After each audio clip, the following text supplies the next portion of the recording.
Hi అండి, అందరికీ నమస్తే. Welcome back to our channel. ఈరోజు వీడియోలో ఎంతో సింపుల్గా చేసుకునే రవ్వ బర్ఫీ చూపించబోతున్నాను. మనకి ఏదైనా స్వీట్ తినాలనిపించినప్పుడు కానీ, లేదా మన ఇంట్లో ఫంక్షన్లప్పుడు కానీ, పూజలు చేసుకునేటప్పుడు కానీ ఈ స్వీటు ఎంతో త్వరగా ఈజీగా చేసేసుకోవచ్చు.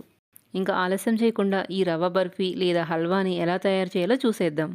ముందుగా ఈ స్వీట్ తయారు చేయడం కోసం స్టవ్ మీద ఒక ప్యాన్ పెట్టుకొని దానిలో ఒక టేబుల్ స్పూన్ నెయ్యి వేసుకోవాలి.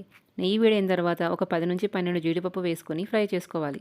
అలాగే దీనిలోనే ఒక 7-8 బాదం పప్పు కూడా వేసుకొని దోరగా వేయించుకోండి. మీ దగ్గర కిస్మిస్ ఉంటే అవి కూడా ఒక 2 టేబుల్ స్పూన్లు వేసుకొని ఫ్రై చేసుకోండి. జీడిపప్పు బాదం పప్పు ఫ్రై అయిన తర్వాత వాటిని ఒక ప్లేట్లోకి తీసుకుని పక్కన పెట్టుకోవాలి. ఇప్పుడు అదే ప్యాన్లో మనం ఇంట్లో వాడుకునే ఏదైనా ఒక కప్పుతో 2 కప్పుల బొంబాయి రవ్వను తీసుకుంటున్నాను. మీకు నెయ్యి సరిపోలేదనిపిస్తే దీనిలోనే ఇంకొక టేబుల్ స్పూన్ నెయ్యి యాడ్ చేసుకొని ఫ్లేమ్ సిమ్లో పెట్టుకొని మధ్య మధ్యలో కలుపుకుంటూ దోరగా వేయించుకోవాలి. రవ్వ మాడిపోకుండా మధ్యలో కలుపుకుంటూ కొంచెం రంగు మారేంత వరకు ఫ్రై చేసుకోవాలి. రవ్వ వేగిన తర్వాత మంచి అరోమా వస్తుంది. ఈ టైంలో మనము బొంబాయి రవ్వని ఒక ప్లేట్లోకి తీసుకొని పక్కన పెట్టుకోవాలి. ఇప్పుడు అదే ప్యాన్లో 5 కప్పుల నీళ్లు పోసుకోవాలి. మనము ఇక్కడ 2 కప్పుల బొంబాయి రవ్వ తీసుకున్నాం కదా, 2 కప్పుల బొంబాయి రవ్వకి 5 కప్పుల వాటర్ తీసుకున్నాను. వాటర్ని మనం బాగా మరిగించుకోవాలి. వాటర్ మరిగేలోపు ఏదైనా ఒక ప్లేట్ కానీ ట్రే కానీ తీసుకుని దానికి కొంచెం నెయ్యి అప్లై చేసుకొని ప్లేట్ అంతా స్ప్రెడ్ చేసుకోవాలి.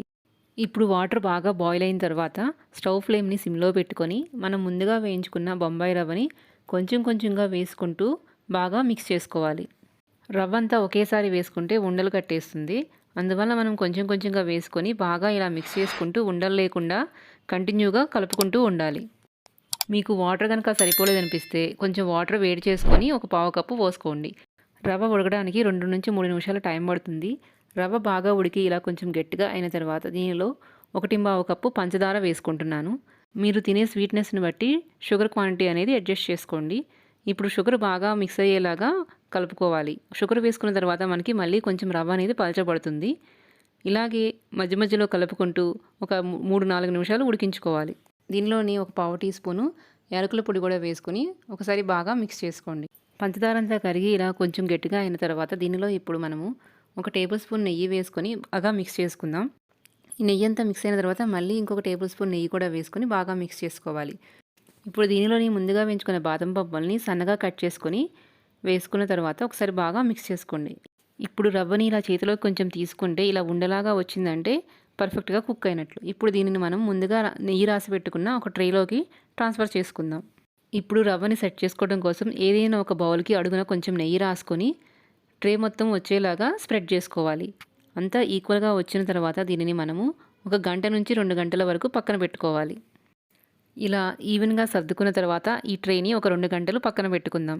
2 గంటల తర్వాత ఒక నైఫ్ను తీసుకొని మనము 4 సైడ్స్ ఇలా ఎడ్జెస్ని కట్ చేసుకొని రిమూవ్ చేసుకుందాం. ఇప్పుడు ఇదంతా ఒక స్క్వేర్ షేప్లోకి వచ్చిన తర్వాత మీకు కావాల్సిన సైజులోకి కట్ చేసుకోండి. వీటిని డైమండ్ షేప్లో కానీ లేదా స్క్వేర్ షేప్లో కానీ కట్ చేసుకొని సర్వ్ చేసుకోవచ్చు. అండి, ఎంతో సింపుల్గా క్విక్గా చేసుకుని రవ్వ బర్ఫీ రెడీ అయిపోయింది. ఒకసారి మీరు కూడా ట్రై చేసి ఎలా వచ్చిందో చెప్పండి. ఈ బర్ఫీ ఎక్కువ స్వీటు లేకుండా ఎక్కువ నెయ్యి కూడా లేకుండా మనం తినేటప్పుడు చాలా సాఫ్ట్గా టేస్టీగా ఉంటుంది. ఇప్పుడు మనం కట్ చేసుకున్న బర్ఫీ మీద ముందుగా ఫ్రై చేసుకున్న జీడిపప్పు పెట్టుకొని గార్నిష్ చేసుకొని సర్వ్ చేసుకోవచ్చు. మీకు నా వీడియోస్ నచ్చినట్లయితే లైక్ చేయండి. అలాగే నా ఛానల్ని సబ్స్క్రైబ్ చేసుకోండి. మీ ఫ్రెండ్స్తో కూడా షేర్ చేసుకోండి. Thank you.